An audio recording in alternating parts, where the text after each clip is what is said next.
Adventures in time and space, told in future tense.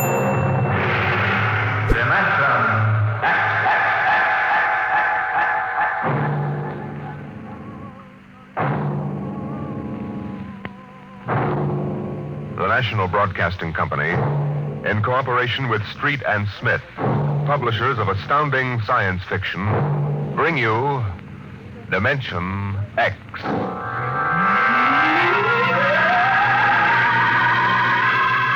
This is the story of the second expedition to the planet of Landro. I am recording it for any future expeditions which might land on this God-forsaken sphere, in the hope that they may learn from our tragic example. As I write, there are 2 of us left. 2 out of an original complement of 180 men. One of us, myself, will be dead in less than 27 minutes. As for the other, heaven have mercy on him. This is how it happened.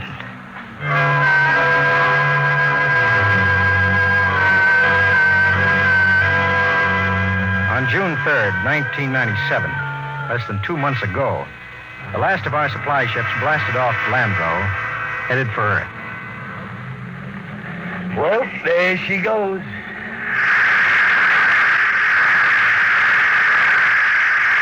Like a big-bottomed bird, huh? Like to be aboard her, Battiers? Me? Listen, Captain, I've been kicking around with you from one planet to another for so long now, they're all getting to be the same. Not this one, Battiers, not Landro. No, maybe you're right there. I ain't never been on one like this. It's a cemetery, that's what it is, a big, cold cemetery. Them empty cities, that's what does it. Sitting there like they was tombs. Battiers, you're getting to be a poet in your old age. I ain't so poetic I didn't remember to swipe a bottle of Irish off that supply ship. What? Right here. You know, Brady, if you weren't the best all-around cook and troubleshooter I ever shipped, I'd court-martial you.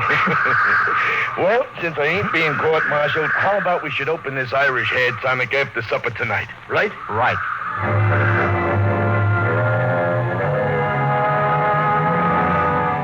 We walked back to the cluster of plastic huts we called the base. It was beginning to freeze up, and that purplish glow had settled across the planet. Yes, it was like a cemetery, all right.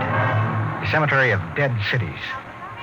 We walked past one of them, a huge plastic dome with tall, graceful buildings, atomic power systems, vacuum conveyors. All perfect, all deserted, all ominous. How had it happened? Nobody knew for sure. But the best guess was that the plague had frightened the original inhabitants of the planet so that they had piled into rocket ships and headed for some distant planet. I often wondered why a civilization so advanced as Landro could not find a serum to beat the plague. Well, maybe the Aborigines back in the hills knew the answer. Those strange, ugly little people who had taken to the caves the day we landed. All we knew of them was what we found in the anthropological report of the expedition which preceded ours, and an occasional glimpse by someone on a hunting patrol.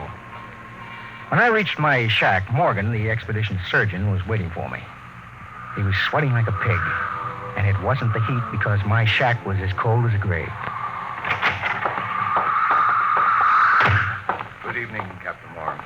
Well, what brings you here? It's Doctor? a matter of the serum, sir. What about the serum? It's just that, well, it's no good. No good. It's too cold. 10 years too cold. Didn't you examine it? Yes, I did, but, well, my eyesight has been failing lately. Well, are you aware, Doctor, that the last supply ship has returned to Earth? Do you know we'll have no more contact for 2 years? Well, I must have misread the label, sir. Dr. Morgan, just how long do you give us? Well, the present immunity will last a week or so, and then it's just a question of time until someone picks up the plague. After that... A month. 2 months at most. Do you have any thoughts as to how we might save ourselves? No, sir, I'm afraid not. What about the natives? They don't die from the plague. They must have a treatment for it. If they didn't, there would be no natives. Would you be willing to go on an expedition to the hills to find out? Right now, Captain, I'd be willing to do anything. Absolutely anything. I'm truly sorry, sir. You're sorry. Dr. Morgan, would you mind telling me how it feels to murder 180 men? 181? including yourself.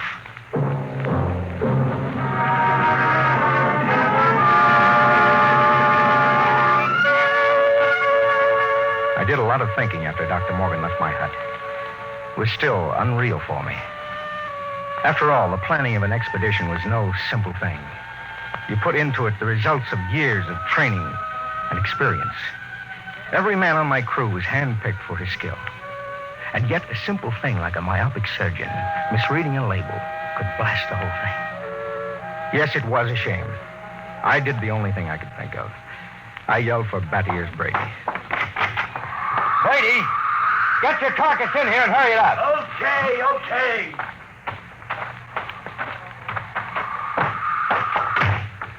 What's up? Sit down, Batty Ears. You got trouble, Ira? We got trouble. What? The serum's no good. What? Morgan forgot to check it. It's 10 years too old. Holy jumping snails. You're going to court-martial? Well, it wouldn't do much good. We'll all be dead pretty soon unless somebody figures something out. Why did they send these civilians with us? Well, it was a mistake. Anybody can make a mistake. Only this was a big one.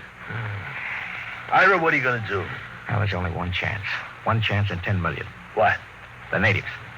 Them cave rats, what good can they do us? They don't get the plague. So?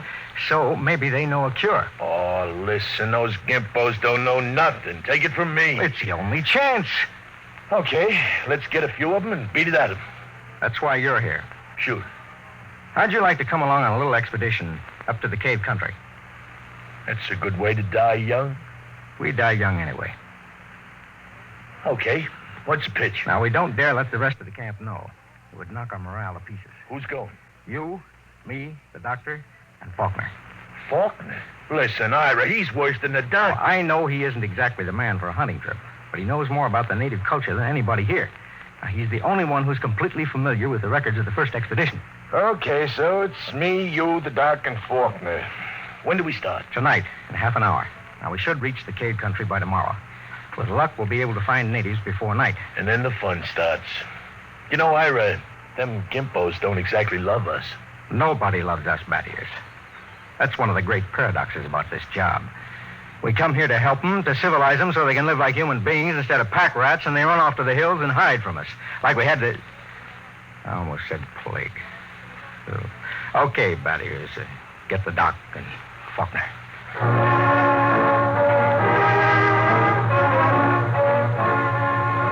Benny Faulkner's body was small and consumptive. But he had a good brain. He was the best anthropologist the Interplanet Institute could recommend. He and Dr. Morgan were the only two civilians on the expedition. The rest of us were all Army or Space Patrol. And we hadn't been marching very long before Benny's frail constitution began to show signs of wear and tear. What's the matter, Benny? It's nothing. Just the dust. I'm allergic to dust. You hear that, Ira? He's allergic to dust. We better call off the expedition, huh? Easy, Bat Ears. Yes, sir. You want to rest a while, Faulkner? It's okay. I can make it. Well, we should be in the cave country in an hour or so. It'll be daybreak then, and the going will be easier. How about you, Doctor? I'll make it. Okay. Let's go.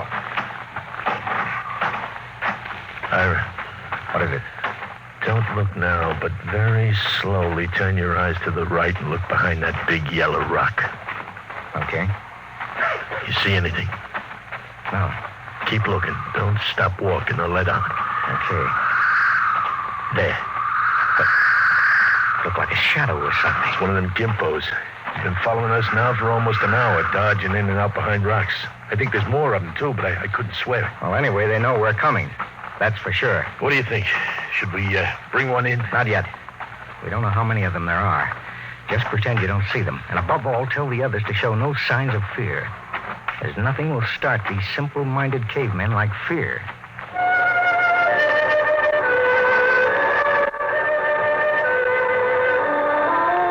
That was it. The manual said under no circumstances shall a member of the patrol display fear before a native. The dignity of the Earthman must be preserved at all costs. Walk erect, be firm but just, and do not allow the native to feel he is your superior. It was a good rule, It always worked. Just before dawn, we reached the cave country. We were tired and hungry, and we stopped to cook some food and rest. Everything was quiet. There was no sign of the Gimpo, as Battiers called him, until... Hey, get in there, you sneaking little monkey man. Come on, boy, break these shit. what's the trouble? Look at me, Ira. They caught me one of these gimpos sneaking around outside the tent. He almost slit my throat with one of those stone knives he did. Yeah. Bring him into the light of the fire where we can get a look. Yeah, right. Hey, Faulkner. Yes, sir? Try to establish some communication. All right, get it. Look out. Now, no need to knock him down, Battiers. That's the only language they understand. Faulkner, see if you can reach him. Okay, Captain. I'll need a drum of some sort. A what? Well, I find they communicate with one another through a very primitive kind of vibration of the tongue.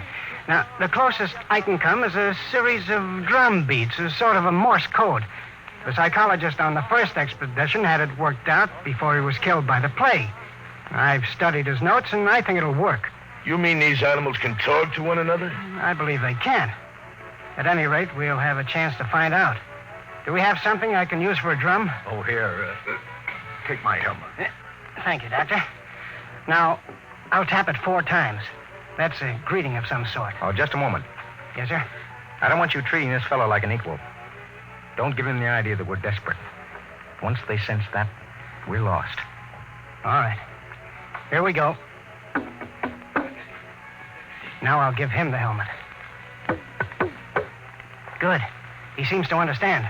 What shall I ask him, sir? Now, first, tell him we come in peace.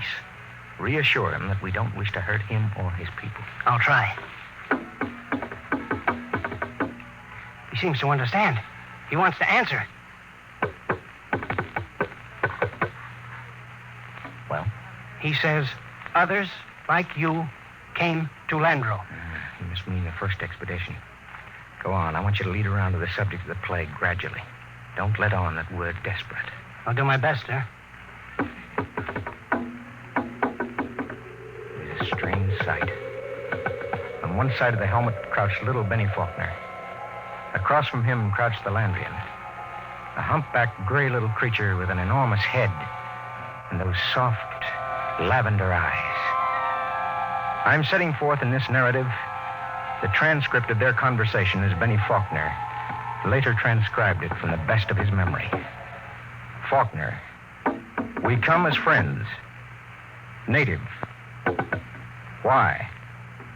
Faulkner, we will help you to rebuild your cities and make your machines work again. Why? We want to help you to enjoy the benefits of the great culture which once thrived on Landro. Why? Because we want to help you. If we ask you not to help us, will you go away? We stay for your own good. We have helped many others on other planets. How? We teach them a better way to live. Their way of life was better than your way. Have you tried our way? Why were your cities abandoned? Was it the plague? Yes. Do you still fear the plague? Yes. Do any of your people become afflicted? Some. How do you treat them? How do you keep the plague from spreading? Do you have a cure? How can we find a cure for the plague? Go among my people. Will we find the answer among your people? My people have the answer. Will you tell me the answer? Go among my people. The drum beats ended. As far as the Landrian was concerned, the conversation was ended. He rose to go, and Faulkner stepped from his path. But Brady was there to ensure the bet. Hold on there, bucko. You ain't going no place. Don't maltreat him, Brady. What'd he say, Benny? He says his people have the answer. What do you think? Well, there may be some truth in it. He says some of his people still get the plague. That must mean it isn't a question of immunity. They must have a cure. Well, he wasn't clear on that, Doctor. Then they must have a vaccine to keep it from spreading. Does he know? Evidently not. I could beat it out of him. I don't think he's lying. Well, that leaves it up to us. Now, the first level of caves are on top of that cliff about a mile ahead. It's a trap. I'll bet my last dollar on it. Maybe not. We'll have to risk it. Now, wait. Yes, Doctor. Let me go. I got you all into this. How will you talk? Well, Benny here can give me enough of the code so I can ask the big question. All right, Doctor. We'll wait at the foot of the cliff. Now, you go on ahead. If you aren't back down in 3 hours, we'll come up after you. What about the gimpo we've got? Now, we'll hold him as a hostage to ensure the doctor's safety. Mm-hmm. Now, if the doc comes back, all right. We'll let him go. Your job, that is. A pleasure. Don't kick him. Natch. But if he gives me any trouble, I'll take a shovel to his bottom. You can count on that. It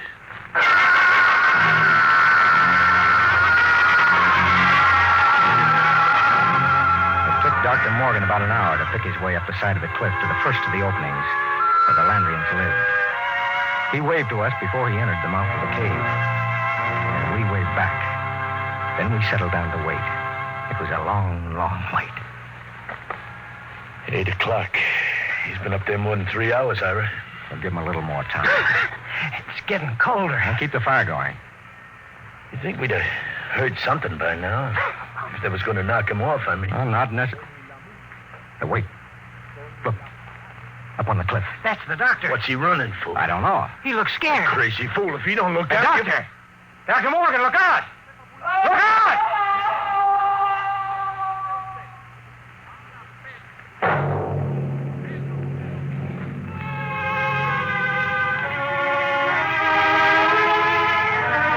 We found him at the foot of the cliff, crumpled and broken. We never knew why he had thrown himself off. Scrawled across the pad he had taken with him, on which to make notes concerning the answer, was a single word. The word was courtesy. The expedition was a failure. Okay, that's it. I have to head back for camp and just wait and pray. Not just yet, Ira. Okay? What's on your mind, Battier? If it's all the same to you, I'd like to take the gimpo here out behind the rocks and have a talk with him. Okay, Ira? What do you think you'll accomplish? I don't know. Just a quiet little talk.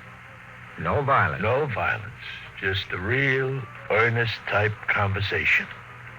Okay, Ira?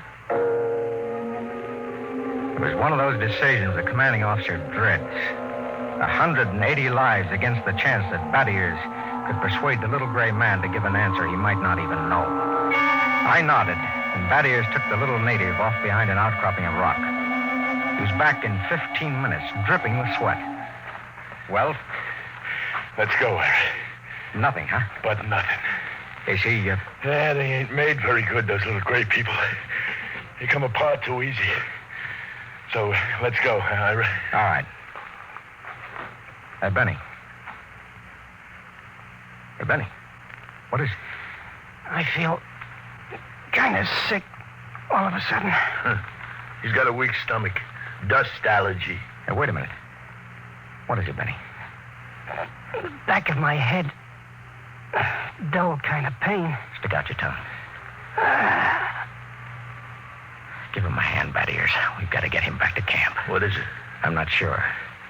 But that blackness on the tongue and the headache, it could be the plague.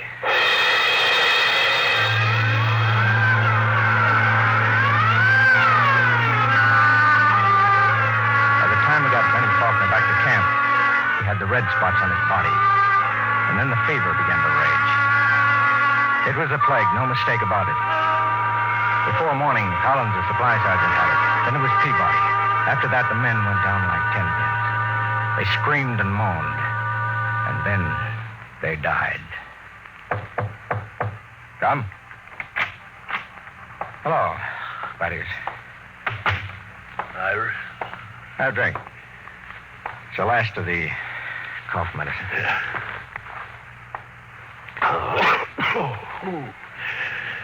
Tired. Oh, man, I've never been so tired. What's the count? We lost 6 more today. 6. That makes 29 dead. 29 in less than a week. It's them stinking natives. They put the whammy on it. All right, take it easy. Easy. I'd like to take a machine gun up to them hills and knock off the whole bunch of them. How's Benny? Now, that's a funny thing. I went into his tent this morning figuring sure he'd be dead by now. Instead, I see his fever is down a couple of points. It's amazing. Usually gets him in a matter of days. Faulkner's been hanging on for weeks now. Well, keep an eye on him.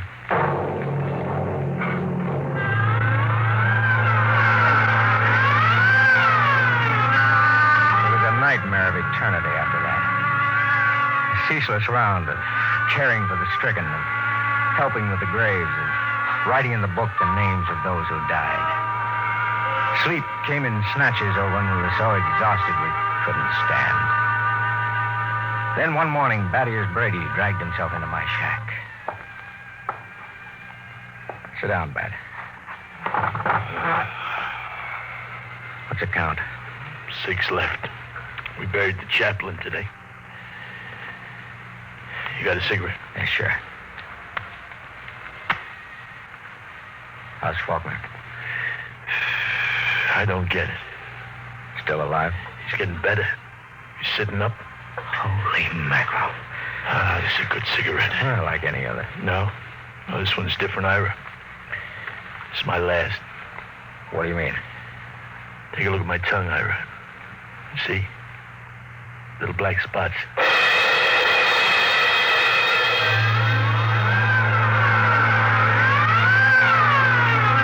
Somehow, I managed to get him into bed. He was already raving when I gave him the last of the morphine. It was incredible. Big, brawling Battiers Brady, a tower of strength, lying sick and whimpering on a cot. I went out on the moors to think. The sun was a dull red glow. Cold breeze whipped up. The planet of Landro was in emptiness. I thought about Battiers and Dr. Morgan and Benny Faulkner. Why should Faulkner, of all of us, recover from the plague from which no man recovered? I turned and went back to see Benny Faulkner. Hello, Captain. Hello, Benny. How are you? Good. Got up and walked a couple of steps today. How goes it? Brady's down. Oh. Listen, Benny. There must be some reason why you survived the virus. Well, how about you? Why didn't you ever even get it? I give it time. What can I do? I want you to tell me everything you know about yourself, everything you can remember. But why? Because somewhere in your makeup is some little thing that makes the difference. At least I can leave a record for any future expedition that comes to Landro. Okay? Okay, Captain Warren. Where do you want me to start? At the beginning. Now, I'm going to take notes. Well, I was born on the 2nd of July in 1971. My parents were ordinary people. My father was a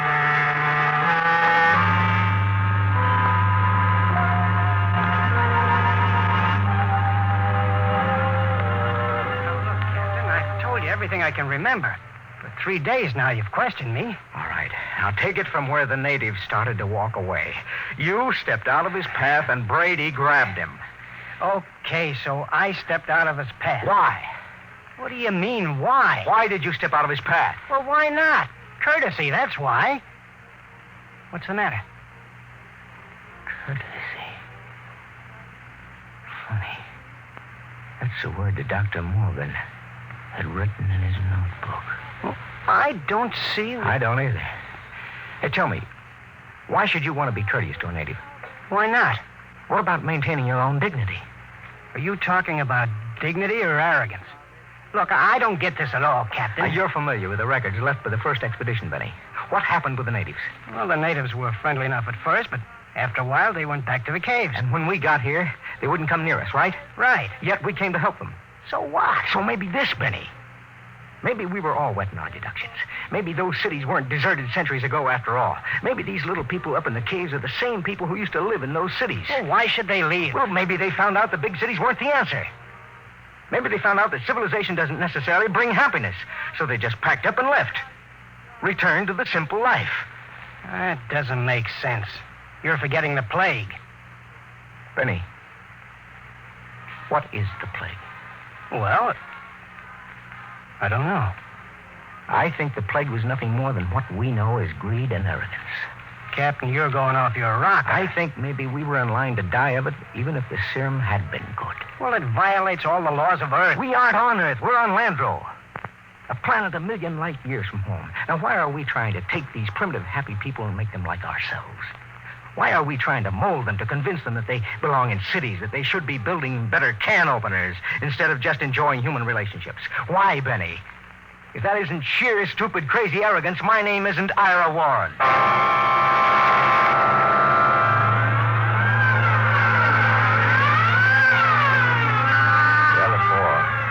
Went that night. 3 days later, that here's Brady died. In his delirium, he was howling about how if he could just get his hands on one of those stinking natives, he'd wring the answer out of him. After I buried him, I went back to Benny Faulkner's tent. Faulkner was getting out of bed as I entered. How's he, Captain? I just buried him. Holy Mother in heaven. That means 2 of us. 2 out of 180. Not 2. Just 1. Oh, but you're all right. I have a headache. I'm beginning to sweat a little, too. Well, can I help you any? No, I think I'll go back to my shack and finish writing the report. Well, maybe it isn't the plague. No, Benny, I've seen it too many times to kid myself about it. Look, Captain, you don't believe that junk about courtesy, do you? I mean, that stuff you were talking about the other night? That's a lot of nonsense. You must know that. Holy mackerel, Captain. You can't believe it. You can't. Good night, Benny. I think I'd like to be alone for a while. Okay. Good night, Captain Warren.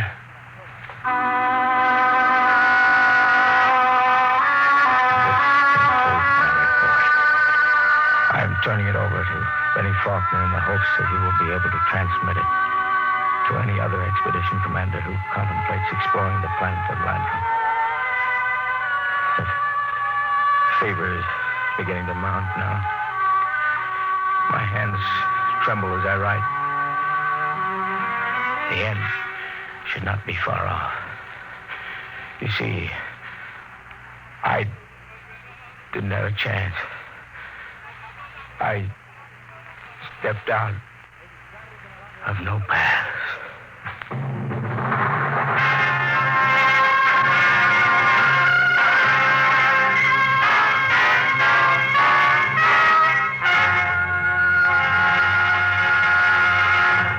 You have just heard another adventure into the unknown world of the future. The world of Dimension X.